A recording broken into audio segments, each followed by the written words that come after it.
The second reading is from Romans chapter 12. Let love be genuine.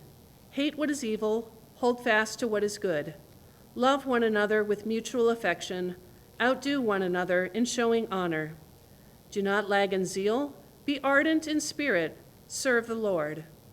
Rejoice in hope. Be patient in suffering. Persevere in prayer. Contribute to the needs of the saints. Extend hospitality to strangers. Bless those who persecute you. Bless and do not curse them. Rejoice with those who rejoice. Weep with those who weep. Live in harmony with one another. Do not be haughty, but associate with the lowly.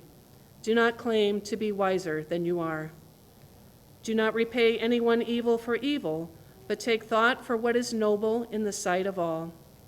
If it is possible, so far as it depends on you, live peaceably with all.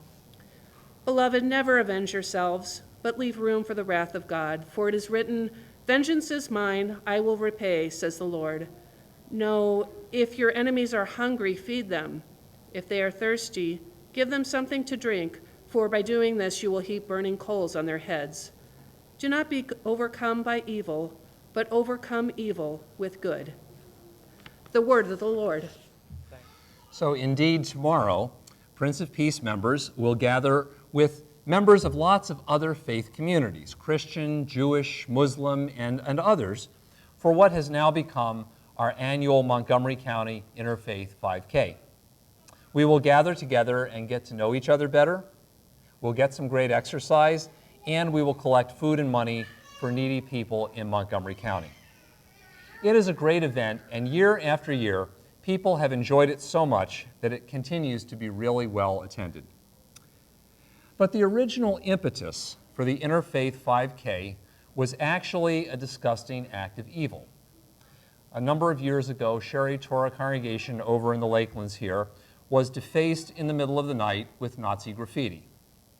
It was pretty shocking, not only for the congregation of Sherry Torah, but for many others of us who figured that in our tolerant and diverse Upper Montgomery County, stuff like this shouldn't happen here.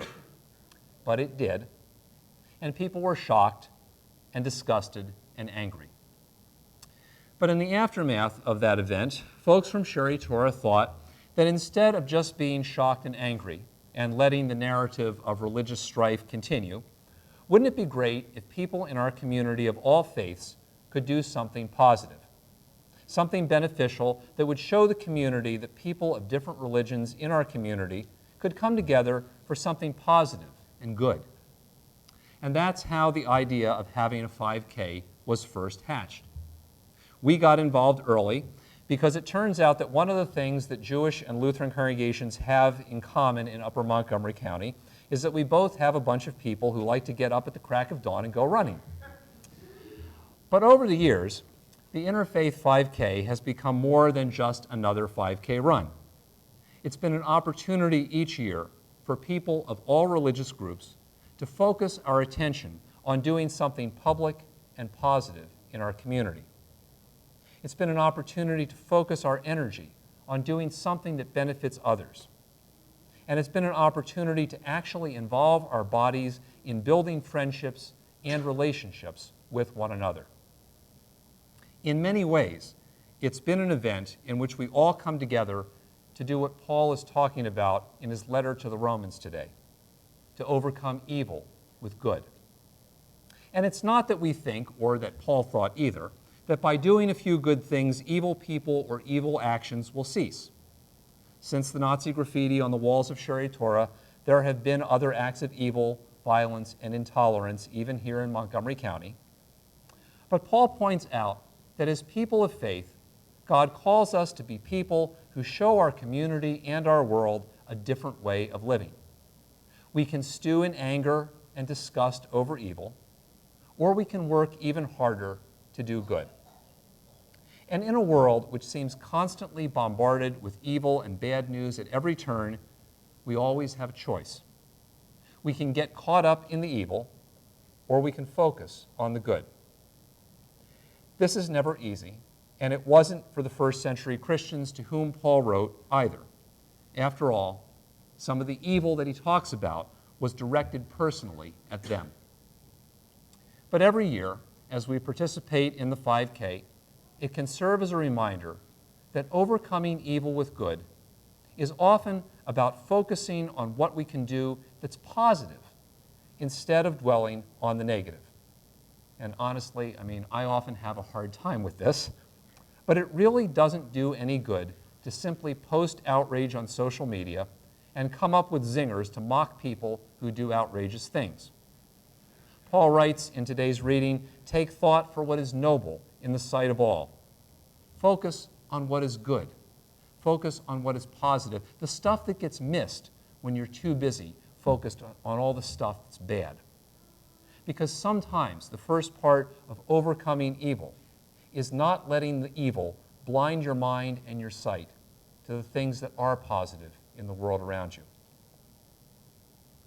Often, overcoming evil with good is about emotionally investing yourself in helping someone else, perhaps especially somebody who's been hurt by the evil. One of the reasons that Paul reminds people to leave vengeance to God is not only because it's true scripturally, this is over and over again, God says, vengeance belongs to me, not to you, but because this is what Jesus did. And it's what gets in Peter's way in today's gospel reading. Jesus says, I'm going to go and sacrifice myself, and Peter goes, no. But Jesus is invested in helping people who need help. And sometimes when you're not invested in that, you can't see the importance of it.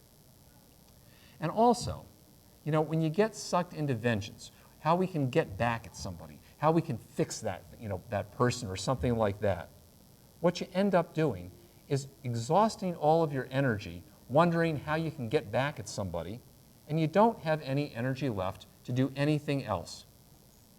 Paul writes, "Rejoice in hope, because sometimes overcoming evil is about trusting that God really is going to deal with all the evil in the world that you cannot stop, and then using that hope to energize you, to be a sign of God's goodness in the world around you, to be able to invest yourself in doing the positive things that God calls you to do."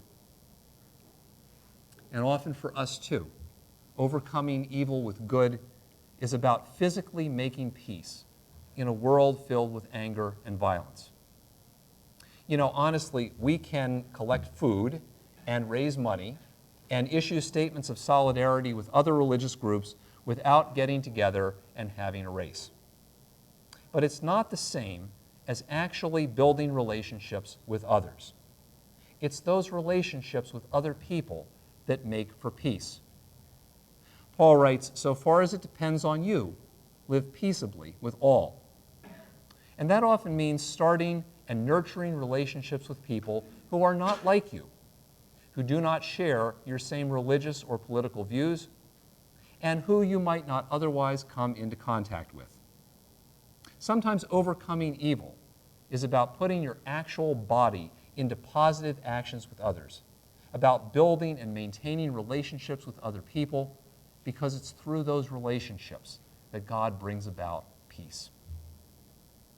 Overcoming evil with good seems like a tall order, and it is. But often, it's done gradually through small and simple things.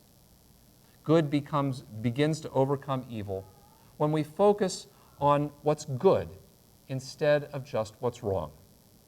Good begins to overcome evil when we emotionally invest ourselves in making things better instead of just complaining about what's messed up. And good begins to overcome evil when we build relationships with others instead of letting the evil continue to drive us apart.